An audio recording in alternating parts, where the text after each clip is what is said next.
إنما ذلكم الشيطان يخفف أولياءه فلا تخافوهم وخافون إن كنتم مؤمنين. صدق الله العلي العظيم وصدق رسوله النبي الأمين الكريم. الصلاة والسلام عليك يا سيدي يا رسول الله. الصلاة والسلام عليك يا سيدي يا حبيب الله. الصلاة والسلام عليك يا سيدي يا رحمة للعالمين وعلى آلك وأصحابك يا سيدي يا خاتم النبيين. بندہ پروردگارم امت احمد نبی دوست دار چار یارم تابع اولاد علی مذہب حنفیہ دارم ملت حضرت خلیل خاک پائے غوث اعظم زیر سایہ ہر ولی صدیق عکس حسن کمال محمد فاروق ذل جاؤ جلال محمد عثمان ضیاء شمع جمال محمد حیدر بہار باغ خصال محمد ذرہ عشق نبی از حق طلب حوض صدیق و علی از حق طلب دل ز عشق او توانا می شود خاک ہمدوش سریا می شود. قوت عشق سے ہر پست کو بالا کر دے دہر میں اسم محمد سے اجالا کر دے. یا رب دل مسلم کو وہ زندہ تمنا دے جو قلب کو گرما دے جو روح کو تڑپا دے. زمین و زمان تمہارے لیے مکین و مکان تمہارے لیے زمین و چونا تمہارے لیے بنے دو جہاں تمہارے لیے. دہن میں زبان تمہارے لیے بدن میں ہے جان تمہارے لیے ہم آئے یہاں تمہارے لیے اٹھیں بھی وہاں تمہارے لیے. جس کے آگے کھچی گردنیں جھک گئیں اس خدا داد شوکت پہ لاکھوں سلام. مصطفیٰ جان رحمت پہ لاکھوں سلام. شمع بزم ہدایت پہ لاکھوں سلام. جس کے آگے سر سرورا خم رہے اس سر تاج رفعت پہ لاکھوں سلام. ان کے آگے وہ حمزہ کی جانبازیاں شیر غران سطوت پہ لاکھوں سلام. شور تکبیر سے تھر تھراتی زمین جنبش جیش نصرت پہ لاکھوں سلام. فتح باب نبوت پہ بے حد درود ختم دور رسالت پہ لاکھوں سلام. جس نے حق عاشقی کا عطا کر دیا جس نے ختم نبوت پہ پیرا دیا جس نے ناموس رسالت پہ پیرا دیا اس امام عظیمت پہ لاکھوں سلام. نگاہ سے جن کی لاکھوں مجاہد بنے نگاہ سے جن کی لاکھوں غازی بنے اس امام عظیمت پہ لاکھوں سلام. مصطفیٰ جان رحمت پہ لاکھوں سلام. شمع بزم ہدایت پہ لاکھوں سلام. اللہ رب العالمین جل شانہ وعزہ اسمہ کی حمد و ثنا ہمارے آقا و مولا حضور پرنور سید العالمین خاتم النبیین سرور دو جہاں والی بے کساں حضرت محمد مصطفیٰ احمد مجتبی علیہ تحیت و الصلاۃ کی ذات عالی پر بے حد درود و سلام. حمد و ثنا اور صلاۃ و سلام کے بعد اسٹیج پر موجود لائق سب احترام علماء کرام، شمع رسالت کے پروانوں، ناموس رسالت کے سپاہیوں، ختم نبوت کے مجاہدوں، خصوصاً میرے برادر محترم جناب علامہ فضل حق سیفی صاحب، سرپرست PS 113 تحریک لبیک پاکستان کراچی ڈویژن. السلام علیکم ورحمۃ اللہ وبرکاتہ.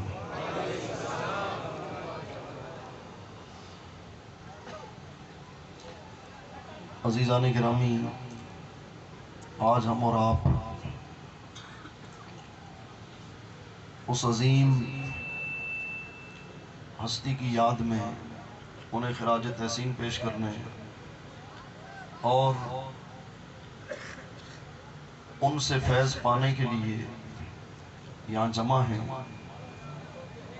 کہ جن کی ہستی کسی تعارف کی محتاج نہیں ہے. وہ اس قدر اللہ اور اس کے رسول کی بارگاہ میں مقبول ہیں، محبوب ہیں، سرخرو ہیں کہ کوئی بولے یا نہ بولے، کوئی لکھے یا نہ لکھے، کوئی کہے یا نہ کہے، کوئی مانے یا نہ مانے، وہ ان چیزوں سے آگے چلے گئے.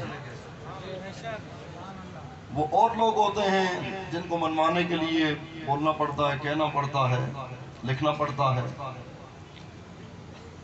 آپ کی مثال وہ ہے کہ خوشبو جب مہکتی ہے تو وہ اپنا وجود خود بتاتی ہے، کہنا نہیں پڑتا کہ خوشبو آ رہی ہے. تو آپ سے عشق رسول کی ایسی خوشبو آتی تھی، محبت رسول کی ایسی مہک اٹھتی تھی کہ جس طرف آپ جاتے تھے تو وہ علاقہ بھی عشق رسول سے منور ہو جاتا تھا، محبت رسول سے معطر ہو جاتا تھا. آپ جہاں گفتگو فرماتے تھے، خطاب فرماتے تھے، تو دلوں کی دنیا بدل جاتی تھی. آپ کی نگاہ میں، آپ کے واعظ میں اللہ نے ایسی تاثیر رکھی تھی کہ عام لوگ تو عام، کچھ وہ ہستیاں ہوتی ہیں کہ جو عام لوگوں کی تربیت کرتی ہیں. اللہ نے آپ کو اس دور کے اندر جو بھیجا تھا تو آپ نے خواص کی بھی تربیت فرمائی، علماء کی، مشائخ کی، صلحاء کی، صوفیاء کی، جو ایک خاص نہج پر زندگی گزار رہے تھے اور ایک خاص دائرے کے اندر محدود تھے اور انہیں اپنی حقیقی قوت اور طاقت کا، اہمیت کا اندازہ نہ تھا. تو آپ نے انہیں بتایا کہ تمہارا مقام کیا ہے اور تمہاری شان کیا ہے اور تم نے کرنا کیا ہے. اس عظیم ہستی کی یاد میں ان سے فیض لینے کے لیے، ان سے برکت لینے کے لیے، اور جو مشن وہ لے کر چلے تھے اس مشن کو اسی آب و تاب سے جاری و ساری رکھنے کے لیے ہم یہاں جمع ہوئے ہیں. یہ میں نے پہلے عرض کر دیا کہ وہ اس مقام پہ پہنچ گئے کہ ہماری محفلوں کی انہیں حاجت نہیں ہے. یہ ہمیں ضرورت ہے کہ ہم ان کی جرت سے، طاقت سے، ہمت سے، عظیمت سے، ایثار اور اخلاص سے مستفید و مستفید ہوں. یہ ہماری ضرورت ہے، یہ ہماری حاجت ہے، کیونکہ اللہ رب العالمین نے ان کی محبت جن و انس کے دل میں ڈال دی. بچہ ہو، بوڑھا ہو، جوان ہو، خواتین ہو، مرد ہو، ہر ایک ہی ان کی محبت سے معمور ہے. میں نے اقبال سے پوچھا کہ بتا یہ کیا بات ہے کہ نہ کوئی رشتہ، نہ کوئی تعلق، نہ نسبی رشتہ، نہ دنیاوی مفاد، آخر بات کیا ہے کہ کراچی سے خیبر تک ہی نہیں، کشمیر کی وادیوں تک، افریقہ کے جنگلوں سے لے کر یورپ کے شہروں تک اور عرب کے ریگستانوں تک، جہاں ہم دیکھتے ہیں اس مرد کلندر کی یاد میں، اس کی جدائی میں ہر آدمی اشکبار ہے، افسوس کا اظہار کر رہا ہے. آخر کیا بات ہے؟ تو اقبال نے کہا کی محمد سے وفا تو نے تو ہم تیرے ہیں، کی محمد سے وفا تو نے تو ہم تیرے ہیں. بات یہی ہے کہ وہ مرد قلندر، وہ مرد جری، وہ مرد حق، وہ ساری زندگی جب درس و تدریس سے وابستہ تھے تو اس وقت بھی یہی پیغام دے رہے تھے، انہیں جانا انہیں مانا۔ وہ کچھ بھی پڑھاتے ہوں لیکن وہ آخر میں حضور کی محبت کی بات کرتے تھے، حضور سے عشق کی بات کرتے تھے۔ آپ نے ہزاروں علماء بھی تیار کیے، مشائخ بھی تیار کیے، مفتیان بھی تیار کیے، شیوخ الحدیث بھی تیار کیے، مصنفین محققین بھی تیار کیے۔ یہ آپ کی خدمات الگ ہیں۔ میں تو یہ کہوں گا کہ مجدد اعظم امام احمد رضا کا جو فیضان اس دور میں آپ کو ملا ہے وہ آپ ہی کا حصہ تھا۔ کہ امام نے فرمایا کل کے رضا ہے خنجر خونخوار برق بار، ادا سے کہہ دو خیر منائے نہ شر کرے۔ تو اس دور کے اندر آپ کی زبان وہی کام کر رہی تھی، کیونکہ یہ سوشل میڈیا کا دور ہے، ہر آدمی سنتا ہے دیکھتا ہے۔ تو جو امام احمد رضا نے قلم کے ذریعے کام کیا وہی کام آپ نے زبان کے ذریعے کیا۔ اور فرمایا کل کے رضا ہے خنجر خونخوار برق بار، ادا سے کہہ دو خیر منائے نہ شر کریں۔ اور پھر دشمنان دین کے لیے اب رضا کی تلوار تھے کہ رضا کے نیزے کی مار ہے کہ عدو کے سینے میں غار ہے۔ حضور کے غلاموں، اللہ رب العالمین نے آپ کو یہ شان عطا فرمائی تھی، آپ کو اپنے رب پر اتنا کامل بھروسہ تھا اور حضور کی محبت میں اس قدر فنا ہو چکے تھے کہ کسی خوف کو ذرہ برابر خاطر میں نہیں لاتے تھے، نہ تنہائی میں گھبراتے تھے نہ مجمع میں۔ ڈر تو چھو کے بھی نہیں گزرا، بلکہ بزدل سے بزدل آدمی آپ کی صحبت میں بیٹھے تو چند منٹ میں وہ بھی شیر بن جاتا تھا۔ اللہ نے آپ کو یہ مقام عطا فرمایا تھا۔ اور بلا شبہ میں یہ حقیقتاً کہہ رہا ہوں، عقیدت میں نہیں کہہ رہا، حقیقتاً کہہ رہا ہوں کہ آپ اس دور کے مجدد برحق ہیں۔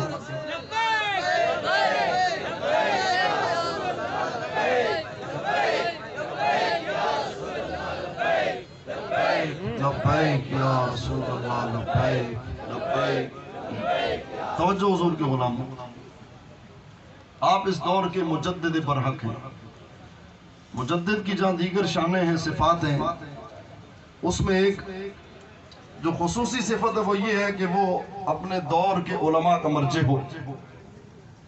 عقیدہ ناموس رسالت ہو یا عقیدہ ختم نبوت کا دفاع ہو یا اسلامی شاعر کی بقا کا معاملہ ہو، وہ فلم زندگی تماشا کو رکوانا ہو یا مسجد وزیر خان لاہور کا تقدس بحال کرنا ہو یا اور کوئی معاملہ ہو، سب کی نگاہیں آپ کی طرف ہوتی تھی۔ جب سب آوازیں بند ہو جاتی تھیں اور پھر جو آواز اٹھتی تھی وہ مجدد برحق علامہ امام خادم حسین نظوی کی تھی، اور جب ان کی آواز اٹھتی تھی تو ساری آوازیں پھر بے معنی ہو کے رہ جاتی تھی، پھر ان کے سامنے کسی کی بات نہیں چلتی تھی، پھر باطل کے ایوانوں میں لرزہ برپا ہو جاتا تھا اور حق کا علم بلند ہوتا تھا اور باطل سرنگو ہوتا تھا۔ اور دوسری بات، جو مجدد ہوتا ہے، جس زمانے میں جو فتنے ہونا، جیسے امام احمد رضا کے دور میں جو فتنے تھے، آپ نے ان سب کا مقابلہ کیا، نہ ہندوؤں سے ڈرے نہ انگریزوں سے، نہ ان کے خریدے ہوئے لوگوں سے ڈرے، آپ نے سارے فتنوں کا مقابلہ کیا اور کسی کو خاطر میں نہیں لائے، نہ مالداروں سے گھبرائے نہ جاگیرداروں کا لحاظ کیا، جو حق بات تھی وہ کہی، یہ نہیں سوچا کہ ادارہ کہاں سے چلے گا اور چندہ کہاں سے آئے گا تو مال کہاں سے آئے گا۔ امام نے ایک ہی بات فرمائی، کروں مدح اہل دول رضا، پڑے اس بلا میں میری بلا، میں گدا ہوں اپنے کریم کا، میرا دین پارا انا نہیں۔ علامہ امام خادم حسین نظوی، ان کی شان بھی یہ تھی کہ مقامی حکومت ہو یا بین الاقوامی ان کے سرپرست ہو، آپ کسی سے نہیں ڈرے، کسی سے نہیں گھبرائے۔ حضرت مجدد الفسانی امام ربانی شیخ احمد سرہندی فاروقی سلسلہ عالیہ نقشبندیہ کے عظیم پیشوا، آپ کے دور میں دو بادشاہ گزرے، اکبر اور جہانگیر، آپ نے ان کا مقابلہ کیا، خانقاہ سے نکلے، مدرسے سے نکلے، آپ کی خانقاہ جلا دی گئی، باغات جلا دیے گئے، لائبریری تباہ ہو گئی، آپ کے بچوں کا بھی نقصان ہوا، لیکن وہ مرد قلندر، وہ شیخ کامل، وہ ولی برحق وہ پیچھے نہیں ہٹا، کیونکہ ولی کی پہچان یہ ہوتی ہے، مجدد کی شان یہ ہوتی ہے، حضور کے سچے عاشق کی علامت یہ ہوتی ہے کہ جب دین پر حملہ ہو وہ میدان میں آتا ہے، اس کا قلم بھی حرکت میں آتا ہے، اس کی زبان بھی حرکت میں آتی ہے، اس کے قدم بھی حرکت میں آتے ہیں، پھر وہ میدان میں آ کے دین کا دفاع کرتا ہے۔ مجدد الفسانی میدان میں آئے، جیل بھی ہوئی، اور پھر قلندر لاہوری اقبال جب ان کی لحد پہ پہنچے تو یہ کہا، اللہ اکبر کبیرہ، گردن نہ جھکی جس کی جہانگیر کے آگے، ہے اسی کی نفس گرم سے گرمی احرار، اور وہ ہند میں سرمایہ ہے ملت کا نگہباں، اللہ نے بر وقت کیا جس کو خبردار۔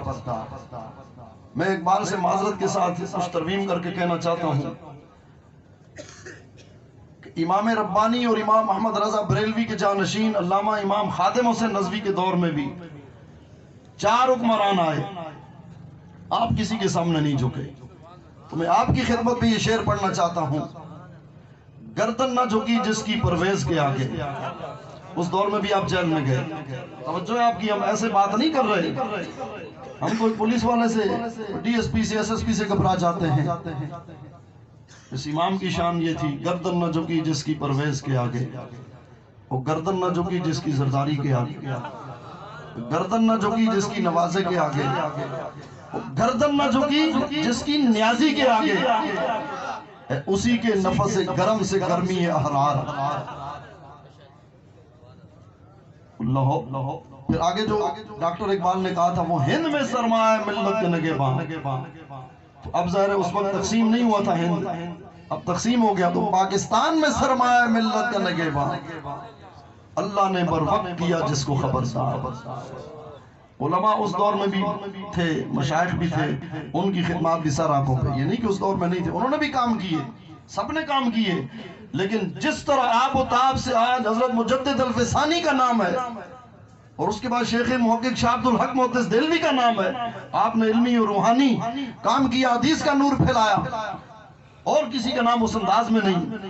تو اس دور کے اندر بھی سب کام کر رہے ہیں، سب نے کام کیا، لیکن جہاں باطل کو للکارنے کی بات آتی ہے، جہاں کفر کو دبانے کی بات آتی ہے، جہاں ناموس رسالت پہ پہرا دینے کی بات آتی ہے، جہاں ختم نبوت کے دفاع کی بات آتی ہے، اور جہاں جیل جانے کی بات آتی ہے، جہاں ظلم و ستم برداشت کرنے کی بات آتی ہے، جہاں فیض آباد میں سردی میں 12,000 شیل کھانے کی بات آتی ہے، جہاں 6 ماہ جیل میں گزارنے کی بات آتی ہے، جہاں بھوک پیاس برداشت کرنے کی بات آتی ہے، جہاں اپنے گھر بار اور بچوں کو قربان کرنے کی بات آتی ہے، وہ نام علامہ امام خادم حسین نظوی کا آتا ہے، وہ نام ان کا آتا ہے۔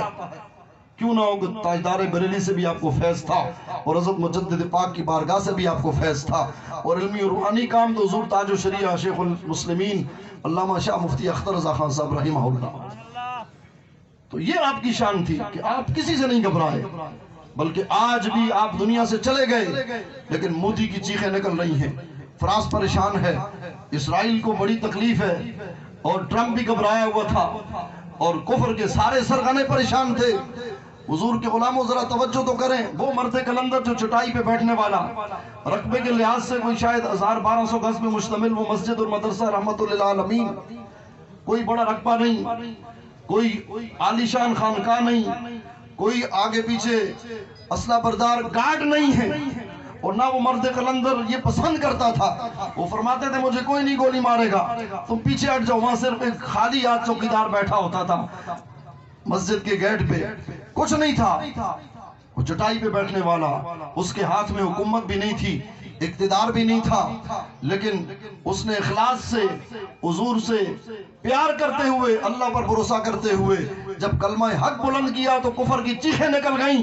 حضور کے غلاموں، اگر تحریک کو اللہ نے اقتدار دیا، اور جس غوری اور شاہین اور ابابیل کی بات آپ کرتے تھے، جب وہ ہمارے ہاتھوں میں ہوگا تو پھر کفر کا کیا حل ہوگا؟ اس لیے اگر آپ چاہتے ہیں کہ قائد ملت اسلامیہ کی روح خوش ہو اور اللہ ہم سے راضی ہو، تو ہم نے شب و روز ایک کر کے محنت کر کے دین کو تخت پہ لانے کی جد و جہد کرنی ہے۔ کہ یہی مشن آپ ہمیں دے کر گئے اور آپ نے قیامت تک آنے والے حضور کے غلاموں کو یہ پیغام بھی دے دیا، یہ نصیحت فرما دی، فرما صدیوں بعد بھی کوئی میری قبر سے گزرے گا اور اوپر سے لبیک کی صدائیں لگائے گا، میں ضرور اس کو جواب دوں گا۔ مطلب یہ ہے کہ تم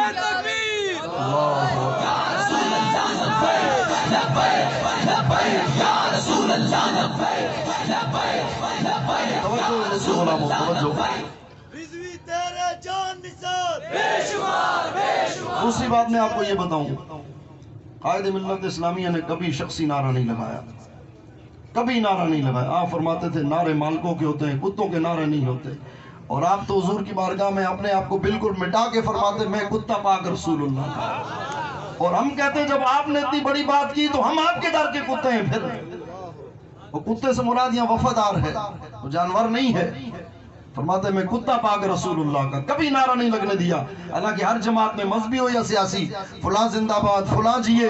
آپ نے کبھی ہمارے پروگرام میں دیکھا کہ کوئی بھی ذمہ دار عہدیدار کراچی سے لے کر جو ہے مرکز تک آیا ہو تو اس کا نعرہ لگاؤ؟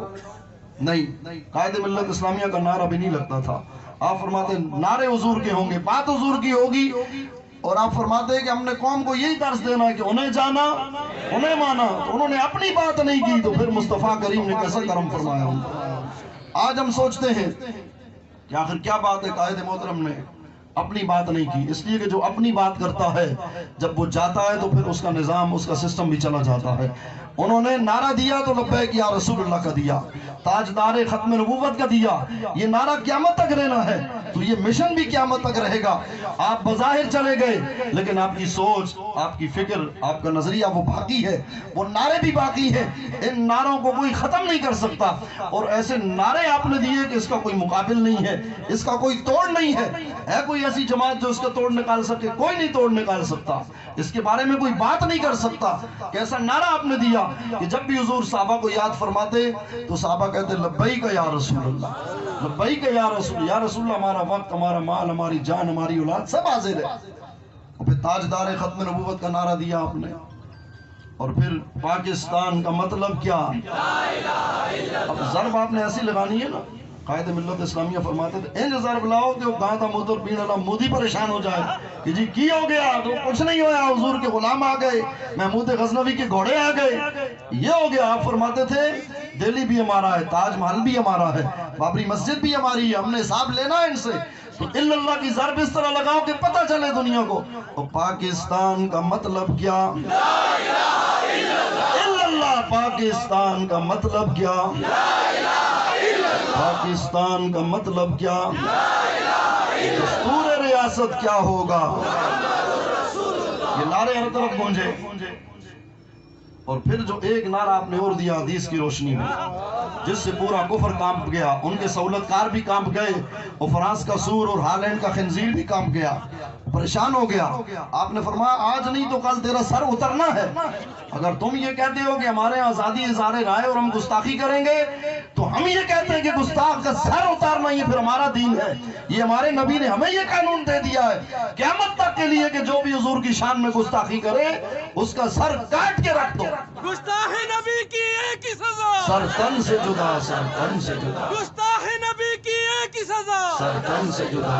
ومن سب نبیا ومن سب نبیا ومن سب نبیا، بابا جی فرماتے تھے نا فقتلو کی ضرب انج لاؤ کہ ان کی نیندیں حرام ہو جائیں، تو اپنے فقتلو کی ضرب یوں لگانی ہے نا، ومن سب نبیا ومن سب نبیا ومن سب نبیا ومن سب نبیا۔ اس کا مطلب یقیناً آپ کو آتا ہے، میں پھر یاد دہانی کرا دیتا ہوں، جتنے ہمارے بچے بیٹھے نوجوان، آپ کوشش کریں ہر زبان میں اس کا ترجمہ کر کے 30 سیکنڈ کی نا سوشل میڈیا پہ اس کی ویڈیو ڈالیں آپ، اس سے کفار کی نیندیں حرام ہوں گی۔ خصوصاً جو مدارس کے مساجد کے بچے ہیں نا، ان کو اکٹھے جمع کریں، ان کی صفیں بنائیں، جیسے جہاد کے لیے صفیں تیار ہوتی ہیں، آپ صفیں بنائیں، پھر ایک مرد مجاہد جس کی آواز میں جلال ہو وہ نعرہ لگائے من سب نبیا، اور سارے بچے جو ہے نا یوں اشارہ کرے وہ فقتلو ہو، جیسے گردن کاٹ رہے آپ اس گستاخ کی۔ آپ 30 سیکنڈ کی ویڈیو بنائیں، سٹیٹس بھی لگائیں، پورے سوشل میڈیا پہ جو جو ذرائع اس پہ ڈال دیں، پشتوں میں بھی اس کا ترجمہ کریں، سندھی میں کریں، بلوچی میں کریں، جو بچے انگریزی جانتے ہیں انگلش میڈیم میں وہ انگریزی میں اس کا ترجمہ کریں، اور اسی روب اور دبدبے سے جیسے بابا جی فرماتے تھے کہ جو بھی قیامت تک حضور کے بارے میں کوئی بک بک کرے اس کو کاٹ کے رکھ دو۔ کسی انداز میں آپ نے اپنے بچوں کو کوشش کریں 4 سال کے، 3 سال کے، 5 سال کے بچے، بابا جی فرماتے ہیں یہ بات تو ایسی ہے کہ دودھ پیتے بچے بھی اب کھڑے ہو گئے، فرماتے ہیں میں جب یہ سنتا ہوں تو میری تھکاوٹ دور ہو جاتی ہے، بس یہ بچے جب کھڑے ہو جائیں گے اب یہ مشن ختم نہیں ہونا۔ حضور کے غلاموں میں آپ کو بتا دوں، یقین کیجئے جس قوم نے بابا جی کو دیکھ لی نا، ہم نے دیکھا، ہم سے جو بڑے انہوں نے دیکھا، 20 سال کے جوانوں نے، 10 سال کے بچوں نے، اور پھر جو ہمارے چھوٹے چھوٹے بچے ہیں ان کو ہم نے بتانا ہے انشاءاللہ جب تک یہ نسلیں باقی رہیں گی اس مشن کو کوئی ختم نہیں کر سکتا، کیونکہ یہ پیسے لے کے نہیں آتے، یہ تو حضور کے وہ غلام ہیں کہ جب وہ مرد قلندر صدا دیتا تھا کہ آؤ حضور کی ناموس کے لیے فیض آباد کی ٹھنڈی فضاؤں میں تم نے آنا ہے، وہاں کوئی عمرے کے ٹکٹ نہیں تھے، وہاں جناب والا کوئی لنگر نہیں ملنا تھا، وہاں تو شیل تھے، گولیاں تھی، گرفتاریاں تھیں، آگے جیل تھے، لیکن میں سلام کرتا ہوں مرد قلندر کے ان چاہنے والوں کو، حضور کے عاشقوں کو، حضور کے غلاموں کو، کراچی والوں کو کہ یہ اپنے موبائل بیچ کر، اپنی بائکیں بیچ کر فیض آباد پہنچتے تھے اور کفر کو للکارتے تھے اور ایک ہی بات کرتے تھے، بس ہم نے حضور کی عزت و ناموس پہ پیرا دینا ہے، ہماری زندگیاں، ہماری گردنیں حضور کی ناموس کے لیے، ہمیں اور کچھ نہیں چاہیے، اپنے آقا و مولا کی عزت و حرمت کی بات ہم کریں گے، ہمیں اس کے علاوہ کچھ نہیں چاہیے، یہی تو ان کا مشن تھا، یہی ان کا کام تھا۔ اس لیے آپ نے ان بچوں کے اندر یہ سوچ پیدا کرنی ہے، جو آپ کے مدارس ہیں، آپ کی مساجد ہیں، جو آپ کے اسکول ہیں، آپ یہ گھر گھر جتنے میرے کارکنان یہاں بیٹھے ہیں اور جو علماء مشائخ یہاں بیٹھے ہیں ان سے بھی کہوں گا جہاں جہاں آپ کی رسائی ہے آپ اس مشن کو آگے لے جائیں، بڑوں میں بھی آپ نے کام کرنا ہے لیکن بچوں سے نہ بڑا اثر پڑے گا، جب وہ کفار دیکھیں گے کہ وہ مرد قلندر تو چلا گیا تو ہم خوشیاں منا رہے تھے، لیکن اب تو ہر گھر میں چھوٹا چھوٹا بچہ وہی فکر لے کے اٹھ رہا ہے، ہر گھر سے خادم حسین کی فکر بلند ہو رہی ہے، تو انشاءاللہ ان کی نیندیں آرام ہوگی، اور جب یہ چھوٹے بچوں کی صدائیں من سب نبی فخر کی بلند ہوں گی تو میرے قائد کی روح بھی خوش ہوگی، ان کی روحانی توجہ بھی ہوگی، اور ہمارا ایمان ہے، ہمارا یقین ہے، ہمارا کامل بھروسہ ہے کہ بابا جی اپنے مزار پر نور سے روحانی توجہ فرما رہے ہیں، ان کا دست شفقت، ان کی توجہ، ان کی روحانیت، ان کی تربیت آج بھی ہمارے ساتھ ہے۔ آپ یہی سمجھیں کہ بابا کا دست شفقت آپ کے سر پہ ہے، پھر آپ نے پیچھے نہیں ہٹنا، آپ نے گھبرانا نہیں حضور کے غلاموں، اور اسی انداز میں آپ نے کام کرنا ہے جس انداز میں پہلے آپ کام کرتے تھے۔ اب میں کچھ آپ کو پیغام دینا چاہتا ہوں حضور کے غلاموں، کراچی والوں پر بابا جی بڑا ناز فرماتے تھے، اور آپ کو میں خراج تحسین پیش کرتا ہوں، آپ کتنے خوش نصیب ہیں کہ بابا جی نے جو آخری اعلان بھی فرمایا تھا فرانس کے سوروں کے خلاف، وہ کراچی کے مارچ میں فرمایا تھا کہ 15 کو ہم فیض آباد آئیں گے، 15 کو ہم فیض آباد آئیں گے، اتنی بڑی بات ہے۔ تو کراچی والوں نے انشاءاللہ قائد محترم کے جانشین ہمارے امیر المجاہدین علامہ حافظ سعد حسین رضوی، یہ یاد رہے کیونکہ آپ سب ناموس رسالت کے مجاہد ہیں، ختم نبوت کے مجاہد ہیں، اور وہ ہمارے امیر ہیں، تو اب ہمارے امیر المجاہدین علامہ حافظ سعد حسین رضوی ہیں، ہم اسی انداز میں ان کے ساتھ کھڑے ہیں جیسے بابا جی کے ساتھ کھڑے تھے، کہ اہل باطل سن لیں اور اپنے کان کھول لیں، اچھی طرح سن لیں، اور ان تک یہ پیغام پہنچ جانا چاہیے کہ کراچی سے خیبر تک تمام ذمہ داران، کارکنان، اہل محبت اسی ولولے، جوش، جذبے، حوصلے، ہمت، اخلاص، ایثار کے ساتھ اپنے امیر، اپنے قائد علامہ حافظ سعد حسین رضوی کی قیادت میں کھڑے ہیں، چاہے دین کو تخت پہ لانے کی بات ہو، فرانس کا مسئلہ ہو، ختم نبوت کی بات ہو، شاعر اسلام کے تحفظ کی بات ہو، جب ہمارے مرکز سے ہمارے قائد ہمیں کال دیں گے اہل کراچی انشاءاللہ اسی انداز میں کھڑے ہوں گے،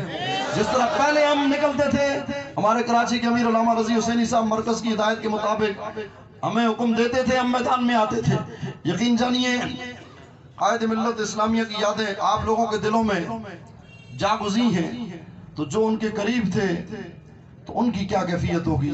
آخری دنوں میں، آخری مہینوں میں امیر کراچی کی توسط سے اللہ تعالیٰ نے ہمیں حضرت کی قربت کا موقع دیا، یقیناً یہ ان کے لیے بھی صدقہ جاریہ ہے، اور میں اس نیکی کو کبھی بھول نہیں سکتا کہ ایک وقت پہلے وہ بھی ہوتا تھا کہ ہم 24 گھنٹے بیٹھے رہتے تھے لیکن ہمیں موقع میسر نہیں آتا تھا، لیکن امیر محترم سے جب میری بات ہوئی تو کہنے لگے کہ اب انشاءاللہ ہم ایسا کریں گے. کارکنان کی ملاقاتیں بھی ہوئیں جو ڈیفنس میں جو رہائش تھی, جو جس جگہ پہ پروگرام بھی رکھے گئے, تو کہنے لگے ہم حضرت کو ہفتے کے لیے بلائیں گے اور انشاءاللہ ہر ضلع میں ایک دن جائیں گے. ایک ایک کارکن اپنے قائد کی زیارت بھی کرے گا, ان سے ملے گا بھی, لیکن جو اللہ کو منظور ہوتا ہے ہوتا وہی ہے. ہماری یہ سوچ تھی, یہ فکر تھی. تو قائد محترم کی قربت میں بھی میں ایک واقعہ آپ کو سناتا ہوں. مارچ کے بعد جو ہے ہماری قائد ملت اسلامیہ سے گفتگو ہوئی, بلکہ اس سے ایک دن پہلے کی بات سناتا ہوں. حضرت جو ہے کھانا تناول فرمانے کے بعد تشریف فرما تھے اور ایک کتاب لائے, الصارم المسلول علی من سب الرسول, امام تاج الدین سبکی کی. توجہ ہے آپ کی. آپ نے فرمایا اس زمانے میں لوگوں نے فتویٰ پوچھا کہ حضور کی گستاخی ہو جائے تو کیا کرنا چاہیے. ایک عیسائی نے گستاخی کی تھی. آپ نے فرمایا میں وہاں پہنچ تو نہیں سکتا علامہ تاج الدین سبکی نے, لیکن میرے پاس زبان تو ہے, قلم تو ہے. 700 صفحے کی کتاب لکھی اور پھر جو اس میں بات کی آپ نے, فرمایا واللہ یعلم ان قلبی لکارہ منکر ولکن لا یکفی الانکار بالقلب ہا ہونا. یہ استاد صاحب کی برکت تھی کہ اسی کتاب سے یہ عبارت میں نے اس وقت پڑھی. استاد صاحب نے فرمایا مولانا پڑھیے, اور مجھے ان کی نگاہ سے یاد بھی ہو گئی, اور میں نے نیت کی تھی کہ انشاءاللہ میں یہ کتاب لوں گا اور اس پہ نشان لگاؤں گا. اس کا مطلب یہ ہے کہ امام تاج الدین سبکی نے فرمایا کہ جب حضور کی گستاخی ہوئی, اللہ جانتا ہے میرا دل رنجیدہ ہے, دکھی ہے, مضطرب ہے, پریشان ہے, اور میں شدت سے اس گستاخی سے نفرت بھی کرتا ہوں, لیکن فرماتے ہیں کہ یہ کافی نہیں ہے. حضور کی جب گستاخی ہو جائے تو دل کا رنجیدہ ہونا, دکھی ہونا, غمگین ہونا, مضطرب ہونا, اس سے بات نہیں بنتی. ولیکن لا یکفی الانکار بالقلب ہا ہونا. فرمایا یہاں دل کا انکار کافی نہیں ہے. یہاں تو بندہ اگر صاحب قلم ہے تو پھر دل کے رضا والی بات کرے, وہ صاحب زبان ہے تو زبان سے بات کرے. جیسے آپ فرماتے تھے کہ وہ فراس اور ہالینڈ کی سورو, تمہارا سر ایک دن اترنا ہے. یہی ولی کی شان ہوتی ہے, یہی عاشق کا مزاج ہوتا ہے, اور یہی مجدد کی شان ہوتی ہے کہ وہ خاموش نہیں بیٹھتا, پھر وہ للکارتا ہے. تو آپ نے ایسا ہی فرمایا. آپ نے فرمایا کیسی عظیم کتاب امام تاج الدین سبکی نے لکھی, اور یہ حوالہ آپ نے ہمیں جو ہے عطا فرمایا. تو آپ کا اللہ رب العالمین نے ایسا آپ کا مقام رکھا تھا. آپ اپنے کارکنوں سے, اپنے ذمہ داروں سے اتنی محبت فرماتے اور ان کی ایسی تربیت فرماتے, اور ہر آدمی یہ سمجھتا کہ حضور مجھے سے سب سے زیادہ اپنے کارکنوں سے کتنی محبت کرتے تھے.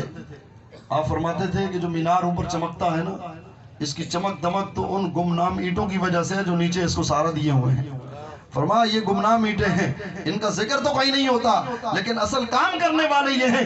آپ فرماتے میں اکیلے ان کے لیے دعا کرتا ہوں, کسی کے چہرے سامنے رکھتا ہوں, کسی کا نام رکھتا ہوں, اور جس کا نام یہ ذہن میں نہیں ہے تو میں سب کے لیے دعا کرتا ہوں, پوری رات دعا کرتا ہوں کہ مولا ان کی ہمت میں, ان کے حوصلے میں اضافہ فرما.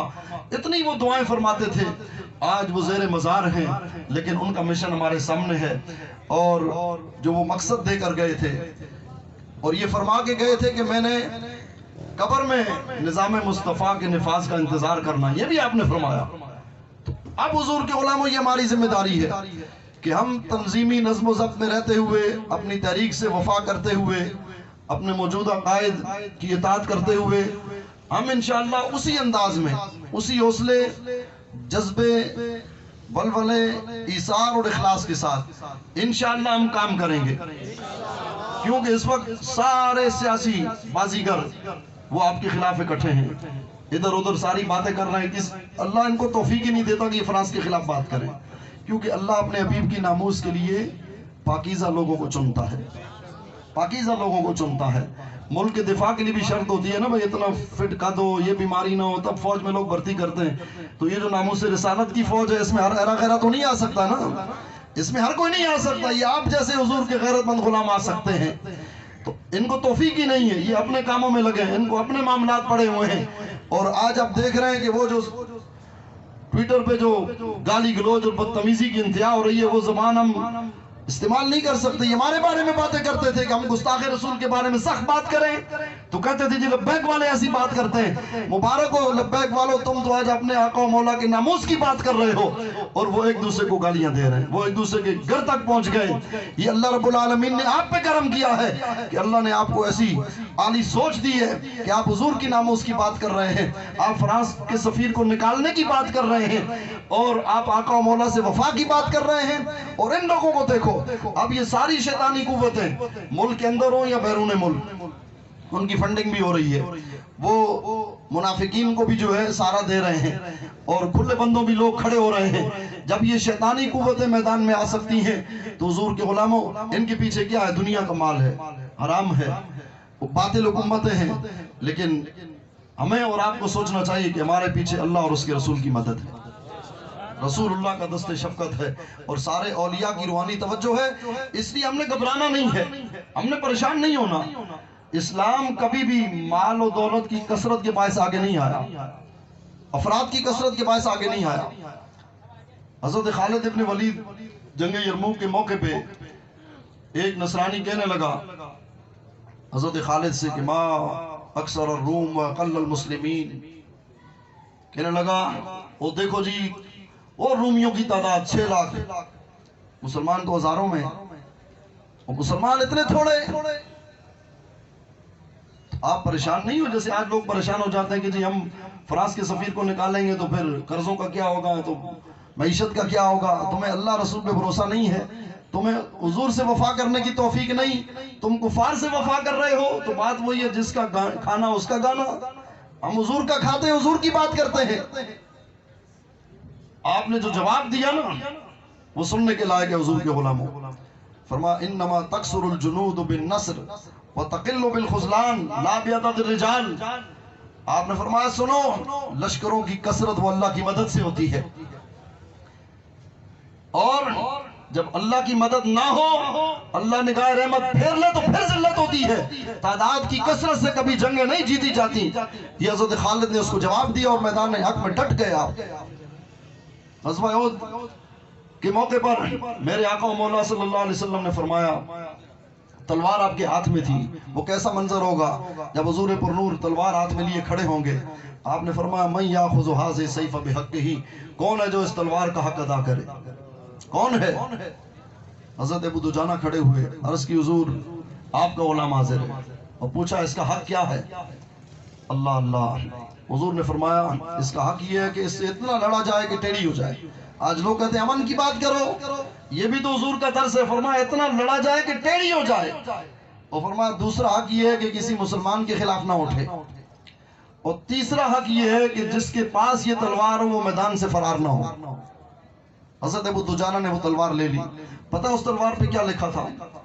اس تلوار پہ یہ الفاظ درج تھے وَفِي الْإِقْبَالِ مَكْرُمَةٌ وَفِي الْجُبُنِ عَارٌ. فرمایا آگے بڑھنے میں عزت ہے، وہ فیض آباد جانے میں عزت ہے، شیل کھانے میں عزت ہے، گولیاں کھانے میں عزت ہے، مک مکا کرنے میں عزت نہیں ہے، مک مکا کرنے میں لفافے لینے میں عزت نہیں ہے. بابا جی نے فرمایا تھا نا وہ اور ہوں گے جو تم سے میٹنگ کر کے مک مکا کر لیں گے، تمہاری گولیوں سے ڈر جائیں گے، تمہارے پرچوں سے ڈر جائیں گے. فرمایا یہ تو حضور کے وہ غلام ہیں، تم ایک طلب کرو گے تو 1000 گردن لے کے حضور کی ناموس پہ قربان ہونے کے لیے پہنچے گا، چھلانگے مار کے پہنچے گا. اور یہ منظر فیض آباد میں دنیا نے دیکھا، اور کراچی میں بھی دنیا نے دیکھا. وہ سٹار گیٹ کا ہو یا جو ہے نمائش کا دھرنا ہو یا دیگر مقامات کے دھرنے ہو، گولیاں بھی چلی، شیل بھی ہوئے، سٹیٹ فائر بھی ہوئے، لوگ زخمی بھی ہوئے، لیکن پھر بھی وہ لبیک کی صدائیں لگا رہے تھے. مسجد میں بیٹھ کے درس دینا،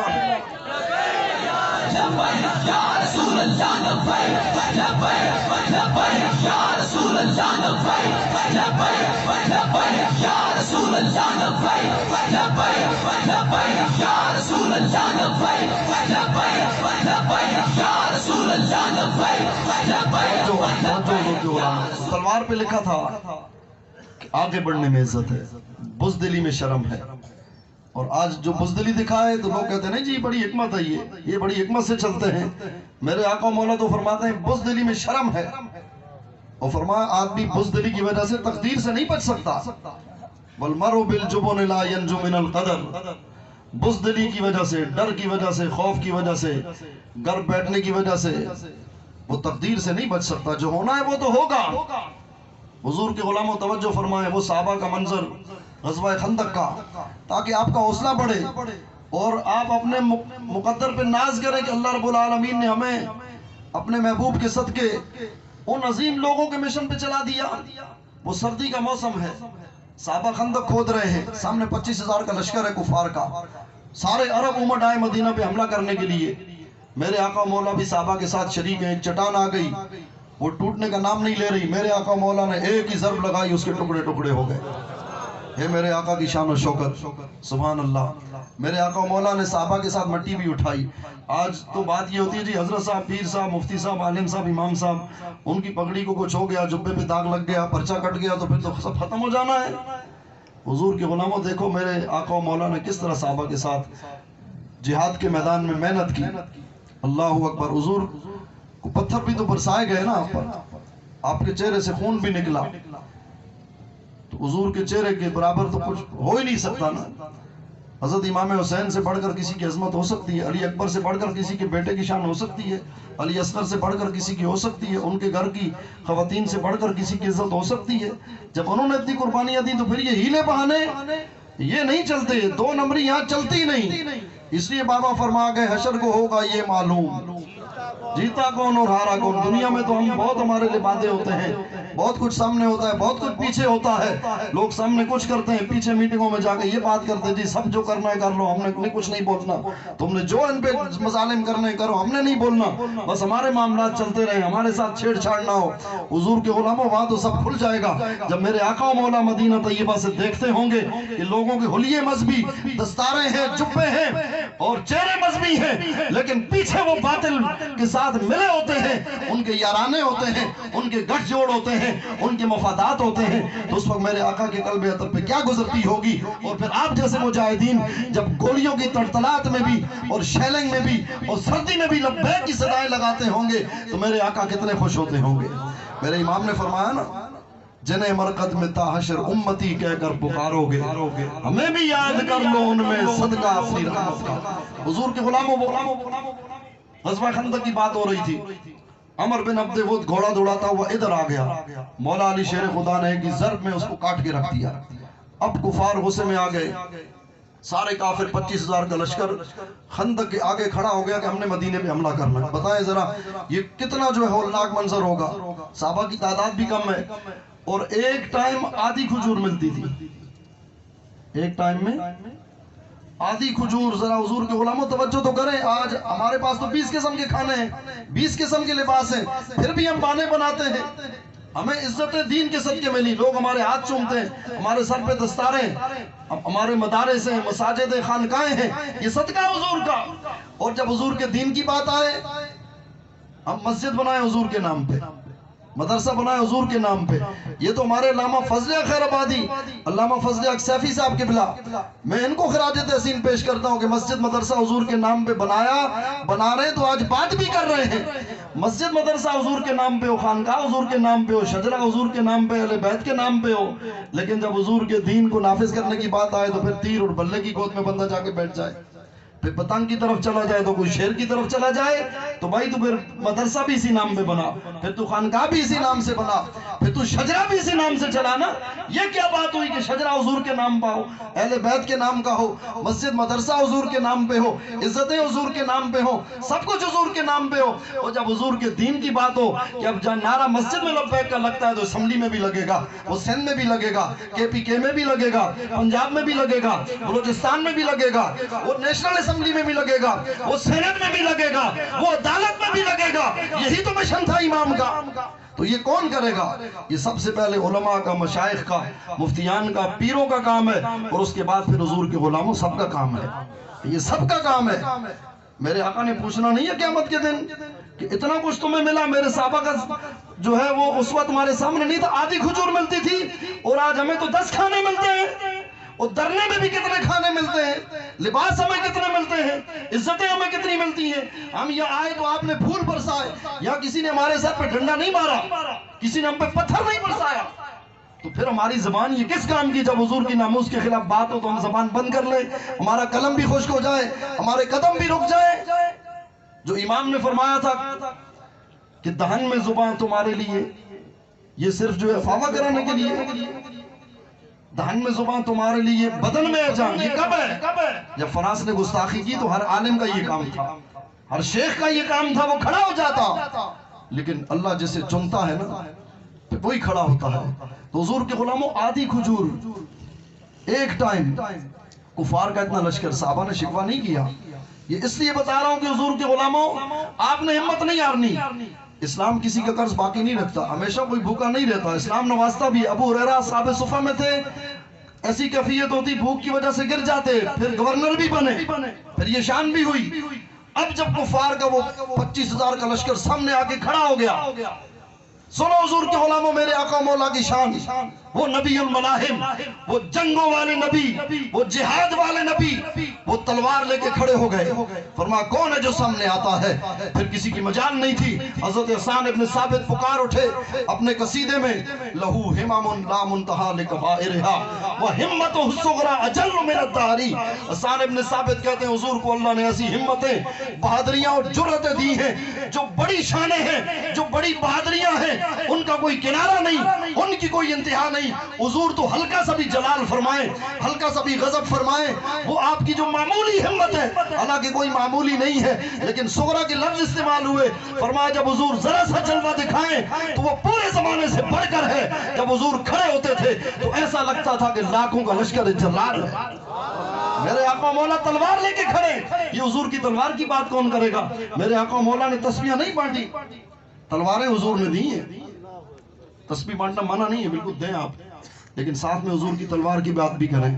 لوگ کہتے ہیں جی امن امن کی بات کرو، امن کی بات تب ہوتی ہے جب حضرت بلال کعبے کی چھت پہ اذان دیتے، پھر امن کی بات ہوتی ہے، پھر امن کی بات ہوتی ہے۔ میرے آقا مولا تلوار لیے کھڑے ہیں، زور کا وقت ہے۔ کون سا وقت ہے؟ ذرا آپ توجہ کریں۔ آج تو ہم پریشان ہو جاتے ہیں، آج علماء جو ہے نا، مشائخ، یہ کس کے نائب اور وارث کہلاتے ہیں؟ میں پہلے اپنے آپ کو بول رہا ہوں، کس کے ہم نائب کہلاتے ہیں؟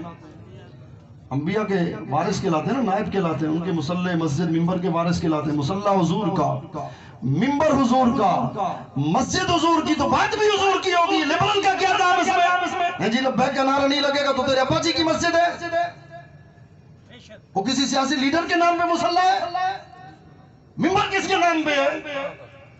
مسجد کس کے نام پہ ہے؟ جب حضور کے نام پہ تو بات بھی ہوگی۔ ابھی آپ نے کھڑا ہونا ہے، اور جس لبرل کو تکلیف ہے تو وہ جائے کہیں اور، وہ کہیں اور جائے۔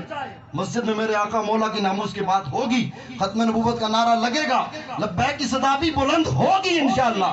اب پیچھے نہیں ہٹنا آپ نے، یہ نہیں چلنے دیں گے اب، بالکل یہ نہیں ہوگا۔ یہ تو یہود و نصارہ کے ایجنٹوں نے ایک سازش کی ہوئی ہے، مسجدوں میں ایسے لوگوں کو قابض کر دو، امام بیچارے کو بالکل جھکڑ کے رکھ دیں، یہ نہیں ہوگا، وہ نہیں ہوگا، دعا نہیں ہوگی، پتہ کچھ ہے نہیں۔ تو زور کا وقت ہے، میرے آقا تلوار لیے کھڑے، ذرا توجہ کریں۔ قبر میں حضور کا سامنا ہونا ہے ایک دن، اور میرے آقا نے سب سے پہلے مولویوں پیروں ہم لوگوں سے پوچھنا ہے کہ بتاؤ تم نے پڑھا بھی مفت میں، کتابیں بھی مفت میں، وہ 1 روپیہ تمہارا خرچ نہیں ہوا، تمہیں کھانا بھی میرے نام پہ ملتا تھا۔ بھائی مدارس میں جو ہم پڑھتے ہیں طلبہ، ساری کتابیں ایم اے تک فری ہیں، کھانا بھی فری، لباس بھی فری، علاج معالجہ بھی فری، اور پھر جب حضور کی ناموس پہ بات آئے تو پھر ہماری زبان بھی بند، قلم بھی بند۔ نہیں جی، وہ یہ حکمت نہیں ہے، یہ تو پھر قبر میں پتہ چلے گا۔ زور سے میرے آقا تلوار لیے کھڑے ہیں، ہم تو بول نہیں سکتے، لکھ نہیں سکتے، اور سامنے 25,000 کا لشکر ہے نا، توجہ آپ کی، اور صحابہ آدھی کھجور کھائے ہوئے ہیں، سردی بھی ہے۔ زور کی نماز بھی سب کی گئی، آج ہم بات کرتے ہیں نا، عصر بھی گئی نہیں پڑھی، مغرب بھی گئی، عشاء پھر آخری وقت میں پڑھی، اور باقی نمازیں بھی اس وقت پڑھی۔ اس قدر کفار کا حملہ تھا، اور میرے آقا مولا تلوار لیے کھڑے تھے۔ یہ کام کون کرے گا؟ یہ منظر کون دکھائے گا؟ آج چاروں طرف سے اسلام پہ، ناموس رسالت پہ حملہ ہو، اور ہم خاموشی سے بیٹھے رہیں۔ قبر میں حضور نے نہیں پوچھنا، یقیناً پوچھنا، جب میرے آقا مولا سے سامنا ہوگا تو کیا جواب دیں گے ہم؟ اس لیے حضور کے غلاموں، امام نے فرمایا نا، آج لے ان کی پناہ، آج مدد مانگ ان سے، پھر نہ مانیں گے قیامت میں اگر مان گیا. ہمارا پیسہ کس کے لیے ہے؟ ایک فون آتا ہے ہم ڈھیر ہو جاتے ہیں. ایک فون آتا نہیں جی بینک والوں کا پروگرام نہیں ہونے دینا. تو بتا جو کوئی سیٹھ ہو, کوئی چودھری ہو, کوئی خان ہو, کوئی جاگیردار ہو, تیرا پیسہ جو دین کے کام نہیں آیا تو پھر قبر میں تو سوال تو ہوگا نا. تیری زبان دین کے کام نہیں آئی اور تو نعت پڑھنے کی بات کرتا ہے. جو نعت سچی پڑھتا ہے تو ہم تو اس کو سر پہ بٹھاتے ہیں, لیکن وہ حضرت احسان جیسی بات کرے نا پھر وہ جواب بھی دے نا ان گستاخوں کو. یہاں تو آج قائد ملت اسلامیہ کا نام سب لے رہے ہیں. میں کہتا ہوں زندگی میں کیوں نہیں کھڑا ہوا ساتھ. اور آج بھی اگر تو نام لے رہا ہے تو ٹھیک ہے, خوش آمدید, لیکن پھر مشن کے ساتھ کھڑا ہو. ریٹنگ کے لیے نہیں, پھر مشن کے ساتھ کھڑا ہو. جو مشن آپ کا تھا اس کے ساتھ کھڑے ہو جاؤ. پھر آج تو سب ہی نام لے رہے ہیں, اب تو بیگانے بھی نام لے رہے ہیں, تو ان کے فضائل بیان کرنے کی ضرورت ہی نہیں رہی. خطابات وہ کر گئے, تقریروں کی بھی ضرورت نہیں ہے. آپ ہر موضوع پہ بات کر گئے, آپ تربیت کر گئے, ایک ایک بات فرما گئے. ہمارے لیے کوئی گوشہ خالی نہیں چھوڑا, سب چیزیں ہمیں بتا گئے. اب ضرورت اس بات کی ہے جو بابا جی کی بات کرے نا, جی آج تعزیت کا جلسہ, اس پہ یہ بھی آ رہا ہے, وہ بھی آ رہا ہے, یہ بھی آ رہا ہے, ٹھیک ہے. مشن کے ساتھ کون کھڑا ہے؟ اپنی انا فنا کر کے, اپنی انا فنا کر کے اپنے آپ کو مٹا کے اس سمندر میں شامل کون ہو رہا ہے؟ بات تو یہ ہے نا, یہ زندگی ختم ہو جانی ہے. ایک دن چراغ زندگی گل ہو جائے گا, اجل آئے گی, سب ختم ہو جانا ہے. عہدہ, مال, منصب, طاقت, حکومت, تعلقات سب فنا ہو جائیں گے. حضور کے غلاموں, بس آقا و مولا کو خوش کرنا ہے تو آج رضوی کے اس مشن کے ساتھ جڑ جاؤ. جس طرح آج آپ یہاں کھڑے ہیں اسی انداز میں آپ کھڑے رہیں, آپ ہمت کریں, آپ حوصلہ کریں. انشاءاللہ تحریک لبیک یا رسول اللہ, اس کا ایک ایک کارکن اللہ رب العالمین نے اس کو وہ ہمت دی ہے کہ ہزاروں پہ بھاری ہے. آج آپ بتائیں نا کہ آپ سے لوگ کیوں ڈر رہے ہیں؟ فرانس بھی گھبرا رہا ہے, مودی کی چیخیں نکل رہی ہیں, ان کے یاروں کی چیخیں نکل رہی ہیں. کیوں نکل رہی ہیں؟ آپ جانتے ہیں کیوں نکل رہی ہیں؟ آپ کے پاس اسلحہ تو نہیں ہے, نہ ہم اس کے قائل ہیں, نہ آپ کے پاس دولت ہے, نہ آپ کے پاس حکومت ہے. وہ کہتے ہیں یار یہ ان کے اندر ایسا جذبہ علامہ رضوی نے بھر دیا ہے, پتہ نہیں ان کو کیا پلا دیا ہے. یہ نہ دن دیکھتے ہیں, نہ رات دیکھتے ہیں, نہ بچے دیکھتے ہیں, نہ ان کو گھر کا پتہ ہوتا ہے, نہ کاروبار کا پتہ ہوتا ہے, نہ ان کو گولیوں سے ڈر لگتا ہے, نہ یہ کسی کی پرواہ کرتے ہیں. بس یہ ایک ہی بات کرتے ہیں, لبیک یا رسول اللہ, لبیک یا رسول اللہ, لبیک یا رسول اللہ. یا رسول اللہ, آپ کے غلام حاضر ہیں. یا رسول اللہ لبیک, لبیک, لبیک یا رسول اللہ لبیک, لبیک, لبیک یا رسول اللہ لبیک, لبیک, لبیک یا رسول اللہ لبیک. بابا جی ایک شعر پڑھتے تھے, میں گفتگو ختم کر رہا ہوں. آپ ایک شعر پڑھا کرتے تھے, آپ بھی نا اس شعر کو اپنے سامنے رکھیں بس, اور کوشش کریں کہ بس ہماری کیفیت بھی یہ ہو. آپ پڑھتے تھے, روح جب میرے پیران خاکی سے نکلی, روح جب میرے پیران خاکی سے نکلی, روزے سے آواز آئی او میرا فقیر. بس یہ منظر تو سامنے دیکھیں ذرا, حضور کے جس فقیر نے ساری زندگی ناموس رسالت پہ پہرا دیا, ان کے گھر پہ بھی ظلم ہوا, ان کے بچوں پہ ظلم ہوا, گنیں تانی گئیں, ان کی مسجد کے تقدس کو پامال کیا گیا, انہیں سیڑھیوں سے گھسیٹا گیا, سردی میں جیل میں گیلا کمبل دیا گیا, کئی وقت کھانا نہیں دیا گیا, لیکن اس مرد کلندر نے کبھی شکوہ نہیں کیا, وہ رویا نہیں, اس نے فریاد نہیں کی, اس نے فریاد نہیں کی. تو جب وہ اس دنیا سے رخصت ہوئے ہوں گے تو میرے آقا و مولا صلی اللہ علیہ وسلم نے اپنے اس غلام کو کس طرح غوش رحمت میں لیا ہوگا. ذرا غور تو فرمائیں, جب یہ غلام اسی شعر کے مصداق بن کے نکلے ہوں گے کہ روزے سے آواز آئی او میرا فقیر آیا. ادھر تو ہم سلامی کے لیے پہنچے ہوئے تھے, وہ کراچی سے خیبر تک سارے حضور کے غلام پہنچے ہوئے تھے, سب کی آنکھیں اشکبار تھیں. تو کسی نے کیا خوب کہا کہ جب بندہ دنیا میں آتا ہے تو اس بچے کی آمد کی خوشی میں سارے خوش ہو رہے ہوتے ہیں اور وہ رو رہا ہوتا ہے.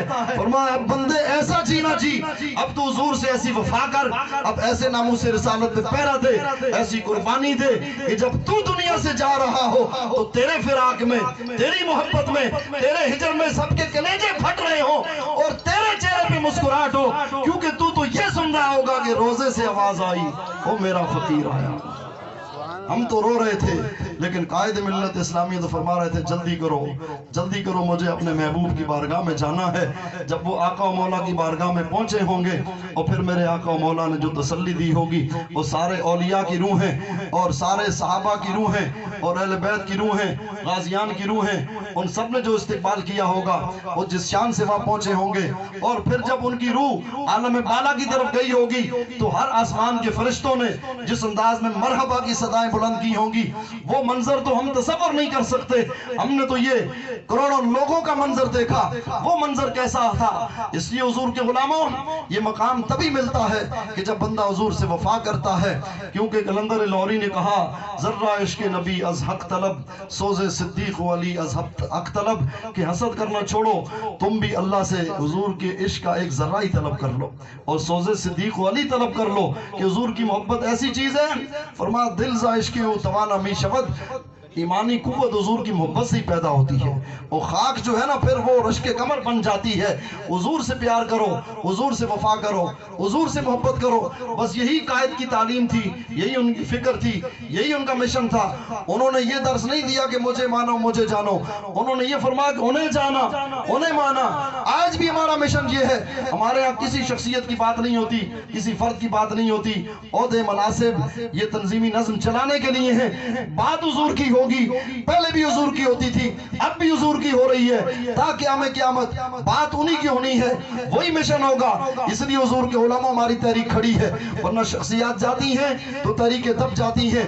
بابا جی دنیا سے گئے تو تحریک کو اور عروج بخش گئے، دنیا نے دیکھ لیا، ہماری تحریک پیچھے نہیں ہٹی۔ اور آخر میں آپ عہد کریں، ہم اللہ اس کے رسول سے یہ عہد کرتے ہیں، سارے ہاتھ اٹھا کے عہد کریں، اے اللہ ہم تجھے شاہد اور موجود مان کر، تیرے حبیب کو شاہد اور موجود مان کر عہد کرتے ہیں کہ انشاءاللہ ہم سب ناموس رسالت کے تحفظ کے لیے، ختم نبوت کے دفاع کے لیے، حضور کے دین کو تخت پہ لانے کے لیے، حق کی بالادستی کے لیے، باطل کی سرکوبی کے لیے، اپنے موجودہ امیر جانشین امیر المجاہدین علامہ حافظ سعد حسین نظوی کی قیادت میں اسی انداز میں، اسی حوصلے، ہمت، عزم، ولولے، ایثار اور اخلاص کے ساتھ کھڑے رہیں گے، اور جب بھی ہمیں بلائیں گے انشاءاللہ لبیک کی صدائیں لگاتے ہوئے خون کے آخری قطرے تک انشاءاللہ ہم ناموس رسالت کے علم کو بلند رکھیں گے، اپنی جانیں فدا کر دیں گے، لیکن پیچھے نہیں ہٹیں گے، اس لیے کہ یہ قائد کا جو خون ہے اس خون میں بے وفائی نہیں ہے، اس میں غداری نہیں ہے۔ ہم جیسے لوگوں کی جب قائد نے تربیت کی تو ہمارے اندر اتنی ہمت پیدا ہو گئی، تو برسوں جو قائد کی تربیت میں رہے، قائد نے جن کو پڑھایا اور جن کو سکھایا، جن کو فیضان سے بھر دیا، تو پھر ان کی جرأت کا، ان کے حوصلے کا، ان کی استقامت کا اور ان کی عظیمت کا کیا حال ہوگا۔